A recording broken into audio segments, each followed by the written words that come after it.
로마서 11장 1절에서 10절까지 교독하겠습니다. 로마서 11장 그러므로 내가 말하노니 하나님이 자기 백성을 버리셨느냐? 그럴 수 없느니라. 나도 이스라엘인이요 아브라함의 씨에서 난 자요 베냐민 지파라. 하나님이 그 미리 아신 자기 백성을 버리지 아니하셨나니 너희가 성경이 엘리야를 가리켜 말하는 것을 알지 못하느냐? 그가 이스라엘을 하나님께 고발하되 주여 그들이 주의 선지자들을 죽였으며 주의 제단들을 헐어버렸고 나만 남았는데 내 목숨도 찼나이다 하니 그에게 하신 대답이 무엇이냐? 내가 나를 위하여 바알에게 무릎을 꿇지 아니한 사람 7,000명을 남겨두었다 하셨으니 그런즉 이와 같이 지금도 은혜로 택하심을 따라 남은 자가 있느니라. 만일 은혜로 된 것이면 행위로 말미암지 않음이니 그렇지 않으면 은혜가 은혜되지 못하느니라. 그런즉 어떠하냐? 이스라엘이 구하는 그것을 얻지 못하고 오직 택하심을 입은 자가 얻었고 그 남은 자들은 우둔하여 졌느니라. 기록된 바 하나님이 오늘까지 그들에게 혼미한 심령과 보지 못할 눈과 듣지 못할 귀를 주셨다 함과 같으니라. 또 다윗이 이르되 그들의 밥상이 올무와 덫과 거치는 것과 보응이 되게 하시옵고 그들의 눈은 흐려 보지 못하고 그들의 등은 항상 굽게 하옵소서 하였느니라. 아멘. 오늘 또 새벽을 깨우는 은송아, 너는 참 대견하다 엄지척 변함없이 새벽 제단을 지키는 집사님 참 훌륭하십니다. 참 훌륭하십니다. 훌륭하십니다. 이 모든 것이 주님의 은혜입니다. 아멘. 아멘. 할렐루야. 오늘은 남은 자. 구원의 도리가 진심으로 의하다면 의연하게 열성을 다하라. 이게 8장 가지고 이제 9장부터 이렇게 믿고 나면 구원받으리라. 10 남자 뭐예요? 남은 자. 11장 남은 자 이렇게 믿고 나면 산율이 비복문하리라. 산율이 비복문하리라. 이 남은 자에 대해서 자 보십시오. 남은 자는 두 종류로 남은 자가 있다. 오늘 첫째로는 은혜로 남은 자가 있다. 5절에 보십시오. 지금도 은혜로 택하심을 따라 남은 자가 있다. 지금도. 또 8절에 보면 기록된 바 하나님이 오늘까지 이 말씀을 기록할 바울 시대까지. 그런데 그 지금도 오늘까지는 2000년이 지난 오늘 2020년 이 시대까지도 은혜로 남은 자가 있고 우둔하게 남은 자가 있다. 남은 자는 두 종류로 남은 자가 있다.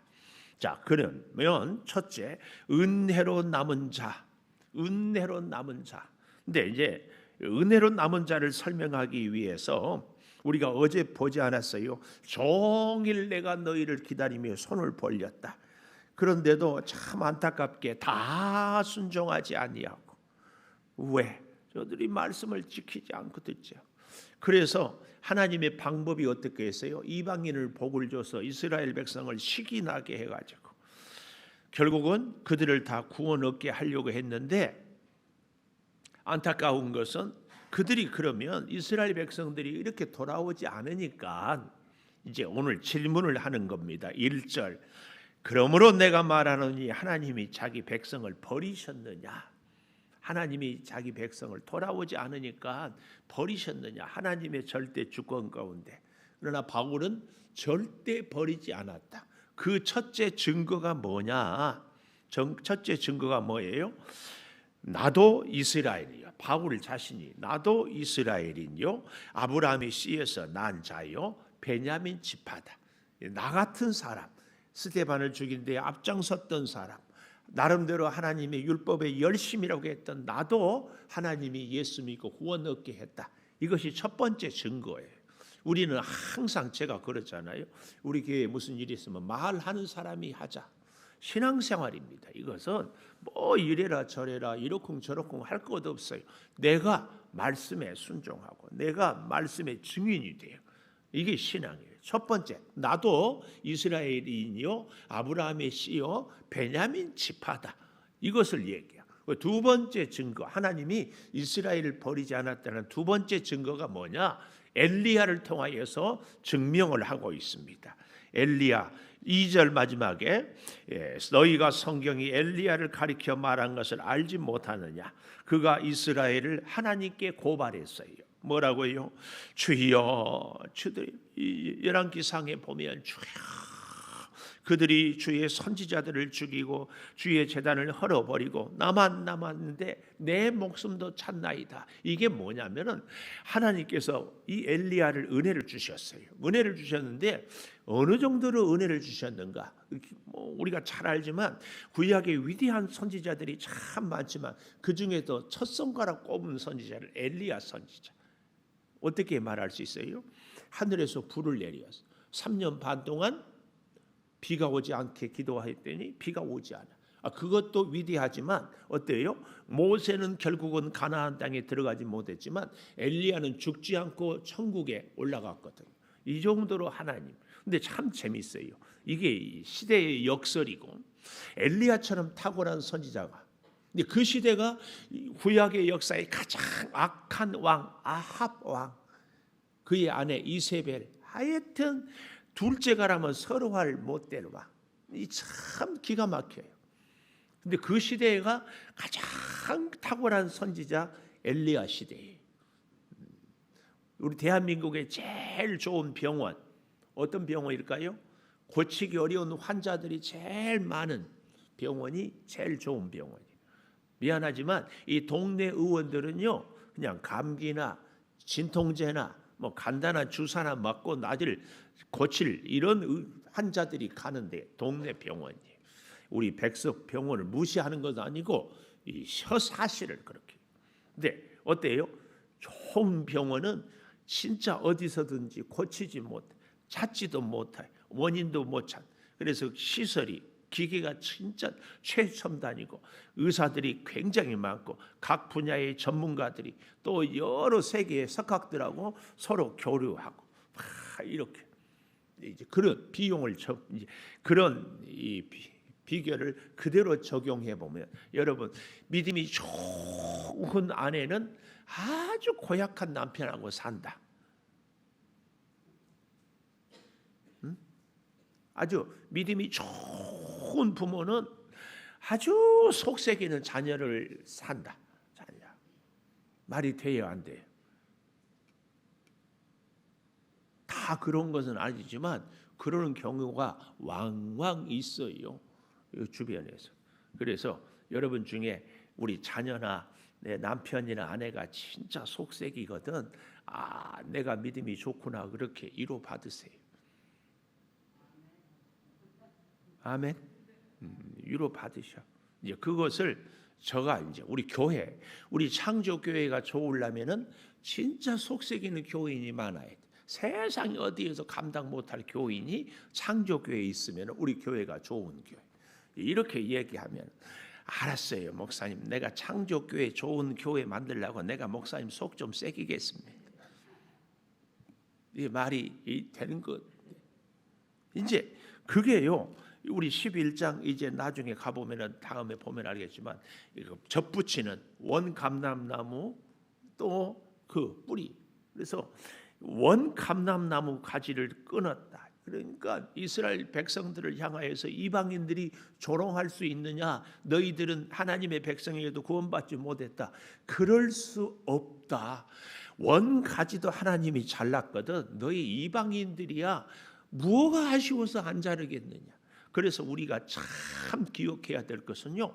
구원받은 나에 대해서 감사하지만 주변에 좀 신앙생활이 시원찮은 사람에 대해서 우리가 판단하고 정죄하면 안 돼. 우리도 언제 하나님께 곧 버림받을지 은혜가 떠나갈지 알 수 없는 존재다. 이걸 절대 잊지 말라. 바울이 신신당부하는 것이 이것이에요. 이거. 참 그래서 제가 진짜 얘기하잖아요. 14장에 비판하지 말라. 우리가 끊임없이 제가 입만 뻥긋하면 뭐 하는 사람에 대해서 이런저런 마음에 안 드는 사람에 대해서 판단하고 정죄하지 말라. 진짜예요. 하나님의 복음의 진리가 여기에 있기 때문에. 그런데도 우리는 너무 자연스럽게 쉽게 다른 사람에 대해서 이러쿵 저러쿵 한다. 이 음전 권사님은 저 음전 권사님에게, 홍종화 권사님은 저 종화 권사님, 두 분이 참 잘 하여튼 오늘 이 본문 엘리야와 이 바울을 통하여서 하나님이 이스라엘을 절대 버리지 않. 좀 더 엘리야에 대해서 참 엘리야가 가뭄을 해결을 하고 비가 팍 쏟아지게 하지 않았어요. 열왕기상 19장에 읽어보면 세상에 막 산바닥만한 구름에서 엄청나게 길이 막히도록 바알 선지자를 다 죽였어요. 나라의 큰 문제를 해결했어요. 그러면 우리나라 같으면 어때요? 코로나의 면역 신약을 개발했어요. 상줘야 되지 않겠어요?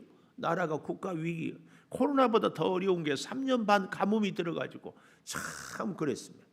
왕이 데려다가 상을 주고 왕의 식탁에서 밥을 먹고 고생했다고 위로해 줘야 되는데, 세상에 이세벨이라는 그 왕비가 바알 선지자 같은 모습이 엘리야가 되도록 내가 가만두지 않겠다, 이 얘기를 엘리야가 듣고 낙심해가지고 그리 시냇가로 도망을 가면서 혼자 지쳐서 로뎀나무 아래 그늘에서 엎어져 있으면서 나 지금 죽어도 좋사오니까 나 그만 살고 싶습니다. 하나님의 선지자, 그렇게 탁월한 엘리야도 그만 죽고 싶었어요. 이런 기가 막힌 시세. 나만 남았습니다. 하나님, 세상에 아무리 봐도 나 혼자밖에 없습니다. 나 너무 힘들고 나 너무 외롭고 더 이상 하나님 일 못하겠습니다. 엘리야가 그런 거예요. 우리도 그러잖아요. 진짜 주의 일을 나름대로 열심히 했는데 누가 알아주지를 않아. 그리고 하는 소리가 속상하고 힘 빠지고 막 말도 안 되는 억울한 누명을 씌워서 죽이겠다고 해. 누가 주의 일을 하겠어요? 참 기가 막혀. 그때 하나님이 엘리야에게 들려준 음성이 엘리야야.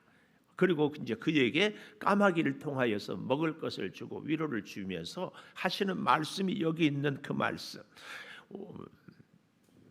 뭐라고 얘기해요? 4절, 그에게 하신 대답이 뭐냐? 내가 나를 위하여, 하나님이 하나님을 위하여 바알에게 무릎 꿇지 아니한 사람 7,000명을 남겨두었다. 이 열왕기상 19장에 7,000, 여기서 말하는 7,000명은 숫자로도 7,000명이기도 하지만은 이 성경에서 천은요 굉장히 많은 수예요. 제가 어렸을 때 제가 얘기했잖아요. 억대 그러면 굉장한, 요즘은 억 갖고는 택도 없어요. 그 옛날에 구약 시대에 천은 굉장히 많은 숫자. 그러니까 이 신천지가 14만 4천을 얘기할 때 제가 요한계시록을 말씀하지 할 때는 이스라엘은 12지파. 그래서 12지파에 또 12지파. 그래서 어떤 분들은 구약의 12지파, 신약의 12제자 해서 12 곱하기 12는 144예요. 거기다가 곱하기 1000이라는 큰 숫자, 그러면 14만 4천이 나오는 거예요. 그래서 요한계시록에서 얘기하는 14만 4천 명은 아주 많은 숫자가 구원을 얻는다, 그 얘기거든요. 근데 이 신천지 교주 이만희가 언제 뭐 성경을 제대로 히브리어 헬라어를 공부를 했겠어요? 뭐 교수님들한테 언제 신학을 배웠겠어요? 이런 것을 모르니까 14만 4천 그러면 14만 4천 명이다, 딱 이것만 아는 거예요. 그래서 이단이 생기는 거예요. 그래서 우리가 참 하나님의 말씀을요, 저도 끊임없이 배워요. 여러분도 끊임없이 배우고, 내가 지금 알고 있는 것이 다는 아닐 수도 있다. 꼭 이거 기억해야 돼요. 그런 면에서 이 오늘 본문의 7,000명은 7은 완전수잖아요. 완전수 곱하기 1000, 7,000명. 그래서 하나님이 아직도 엘리야에게 하는 말씀이 바알에게 무릎 꿇지 않은 자가 너뿐만 아니라 7,000명으로 상징되는 수많은 사람들이 아직도 있다. 아직도. 그 시대에도 오히려 엘리야가 이제 아합 왕에게 찾아가서 이제 비를 주겠다고 얘기하는 이 엘리야의 신하 오바다라는 신하. 그런데 그 사람도 하나님을 믿는 사람들을 굴속에 숨기고 있었다. 이런 모습들도 우리가 성경에서 볼 수 있거든요. 그래서 오늘 사랑하는 여러분, 우리는 하나님께서 아무리 시대가 어렵고 힘들지만 어제 뉴스도 보니까 9시 메인 뉴스 첫 번째에 교회 코로나 확진자에 대해서 얘기를 하면서 서울 사랑제일교회 전광훈 목사 얘기를 하면서 온통 대한민국에 있는 교회들은 다 코로나가 뚝뚝 묻어 있는 것처럼 매스컴이 이렇게 방송 속에서 막 불이 나와. 그러면서 또 한편으로는 진짜 이 시대야말로 교회 우리 성도들이 깨어 기도할 때구나. 이 전도를 어떻게 할 수 있어요? 교회마다 막 코로나 막 전파자가 슈퍼 전파자라는 이런 표현을 썼다. 기가 막힌. 정말 여러분, 우리는 이 시대가 어두울수록, 시대가 암울할수록, 참 교회가 힘들수록 진짜 기도해요. 진짜 나라와 민족을 위해서도 기도하고 우리 개인을 위해서도 기도하고, 정말 이 코로나를 하나님 통하여서 이 위기에 하나님의 은혜를 우리가 다시 받기를 소망합니다. 이거 누구를 탓하고 누구를 핑계하고 너 잘했다 나 못했다 지금 이런 게 문제가 아니에요. 이거 보니까 이런 게 문제가 아니에요. 하나님이 정말 은혜가 필요한 시대. 오늘 그래서 이 엘리야를 얘기한 것처럼 이 남겨두었다 했기 때문에 5절에 이와 같이 지금도 은혜로 택하심을 따라 남은 자가 있느니라. 이 시대에도. 그래서 사도 바울은요, 참 놀라운 것이 어떤 상황, 어떤 암울한 현실을 보면서도 한 가지 중요한, 바울이 끝까지 놓치지 않은 것이 소망의 눈. 아무리 암담해도 하나님의 은혜로 믿음으로 반드시 해결하는 소망의 눈을 잃지 않았어요. 굉장히 중요해요. 오늘 사랑하는 여러분도 저도요, 나라가 어렵고 코로나 때문에 혹은 경제 때문에 또 우리의 시대가 참 암담하지만 하나님은 죽지 않았어요. 하나님은 우리가 왜 소망을 잃지 않을 수 있는가 하면은 환경 때문에 우리의 문제가 해결이 되거나 어떤 사람 때문에 우리가 문제가 해결되는 것이 아니고 신실하신 하나님, 잘 들으세요. 신실하신 하나님, 변치 않으신 하나님, 끝까지 포기하지 않는 하나님, 우리를 끝까지 종일 손을 벌리고 계시는 하나님, 그 하나님 때문에 우리가 소망을 잃지 않는 거예요. 오늘 사랑하는 여러분, 어느 민족이나 어느 국가나 어느 단체나 우리가 참 경계하고 경계해야 될 것은 이스라엘 백성이기 때문에 다 구원받은 것이 아니더라. 그 중에 남은 자만, 택함을 받은 자, 택함을 받았다, 이 얘기 7절에 보십시오. 구하는 것을 얻지 못하고 오직 택하심을 입은 자가 얻었다. 이 남은 자 다 같은 얘기예요. 뭐예요? 하나님의 부르심에 응답하는 자. 하나님의 부르심에 응답하는 자. 반대로 이제 두 번째로는 우둔하게 남은 자. 좀 심한 표현을 하다면 나머지란 말은 더 이상 쓸 데가 없는, 좀 심한, 더 심한 표현을 하자면 쓰레기 같은 존재. 그러니까 은혜로 남은 자가 있는가 하면 우둔하게 남은 자가 있다. 오늘 본문은 지금 그 두 가지 남은 자를 얘기해요. 자, 보십시오. 7절, 그런즉 어떠하냐? 이스라엘이 구하는 그것을 얻지 못하고 택하심을 입은 자가 얻어요.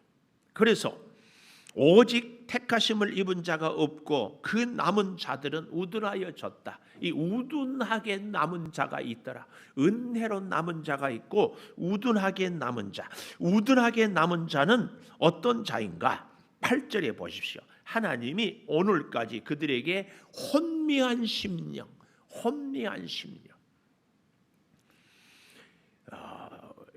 마약을 먹으면은 마약에 취한 이 현상 중에 하나가 현실과 상상, 이 게임을 많이 해도 그렇다고 그랬잖아요.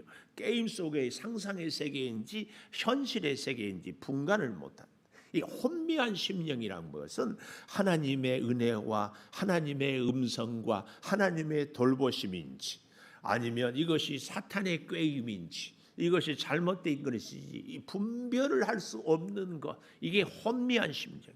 하나님의 말씀에 순종해야 될지 사탄의 유혹에 넘어가서는 안 되는지 이것을 분별을 못하는 것이 이 혼미한 심정이에요. 그래서 이게 우둔한 거예요. 우둔하게 이렇게 남아있어요. 또 보십시오. 보지 못할 눈, 우리에게 적용하면 영적인 분별력이 있어야 돼요.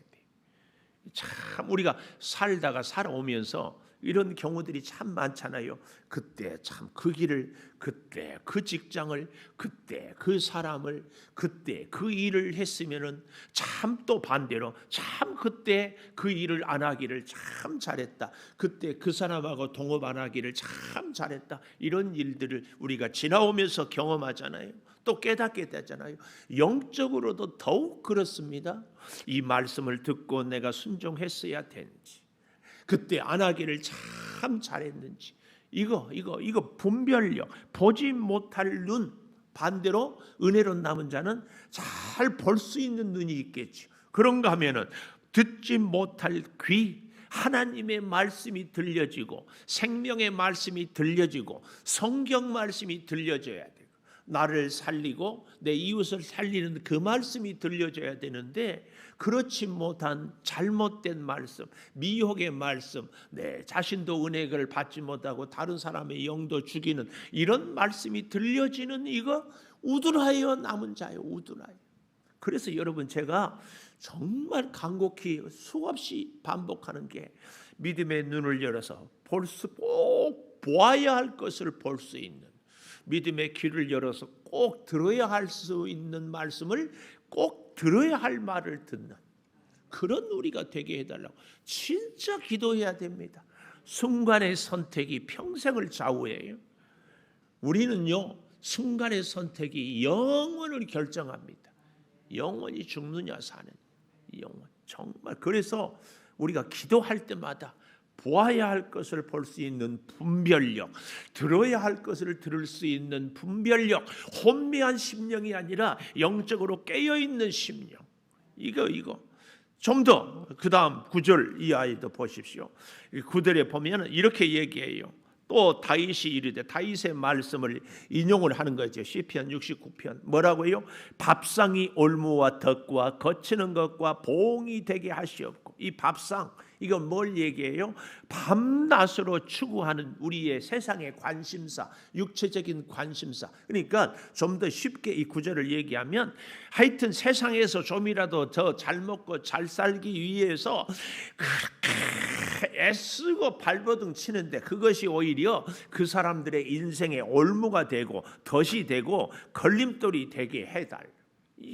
참 우리가 인생이 정말 후회스러운 것이 잘 살아보려고, 성공하려고, 출세해 보려고, 많이 가져보려고 애썼는데 결국은 그 일 때문에 내 인생이 더 망가지고 더 초라하게 되는, 이게 뭐예요? 우둔한 자로 남은 자의 모습.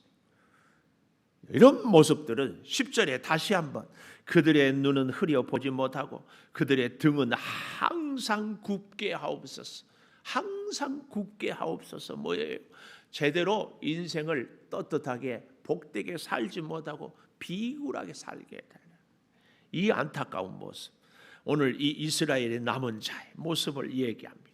이렇게 얘기하면서 이제 내일 아침에 보게 되는 이방인의 구원에 대한 접붙임의 비유. 이스라엘도 아끼지 않았는데 이방인인 너희들이 하나님을 떠나면은 하나님이 뭘 아끼겠느냐? 이 두려움, 그러니까 구원받은 자에 대한 감격과 함께 하나님 앞에서 두려움으로 겸손함을 같이 우리가 마음에 갖고 살아가는 이 믿음의 자세가 꼭 있어야 한다, 이 말씀이. 그래서 29절에 한번 가보면 29절 11장 29절 하나님의 은사와 부르심에는 후회하심이 없다. 하나님의 선택, 하나님의 은혜. 그러니까 다른 말로 얘기해 보면 하나님이 우리를 선택한 것에 대한 그 기쁨과 감사로 사는 것도 제 인생이 바쁜데 택하지 못한 사람들, 쓸데없는 일들, 이런 것 저런 것 관심 갖지 말고 주의 은혜에, 주의 사명에, 주의 직분에 그저 감사하고 충성만 하자, 이 얘기입니다. 11장의 이 남은 자는 우리가 어떻게, 그래서 이 1장에서 8장까지가 이 교리라면 9장에서 11장까지는 이스라엘 백성들에 향한 하나님의 뜻과 12장에서 16장까지 어떻게 살아야 될 것인가. 그래서 로마서의 주제가 믿음으로 살리라. 의인은 믿음으로 살리라 아니에요? 의인은, 예수 믿는 사람은, 예수로 구원받는 사람은 믿음으로, 이 말은 1장에서 8장까지 살리라, 9장에서 16장까지 이렇게 탁 정리를 하는 거예요.